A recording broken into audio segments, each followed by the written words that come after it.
Everyone, সবাই কেমন আছো? তোমাদের ভালোবাসায় আমিও ভালো আছি। আর আজকের ব্লগটা শুরু করছি। ঘড়িতে তখন বাজে 11:30। এখন থেকে আজকের ব্লগটা শুরু করছি। আবার দেখো রান্নাঘরে, জানোই তো মেয়েদের অর্ধেকটা সময় তো রান্নাঘরেই কেটে যায়।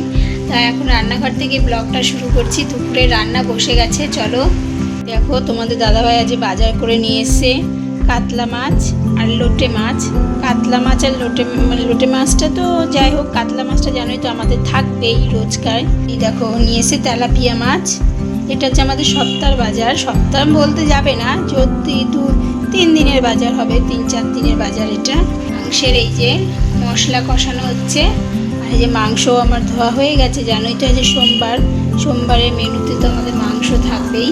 আলুও ভেজে রেখেছি, এখন মাংসটা করবো। এদিকে ভাতও, ওই দেখো ভাত ভরিয়ে দিয়েছি। দেখো এখন চিকেন কষানো হচ্ছে, চিকেন রান্না। আজকে বেশি কিছু হবে না, চিকেন আর এই যে ভাত। এই হচ্ছে আজকের দুপুরের মেনু। দেখো এখন রান্না টান্না সব কমপ্লিট।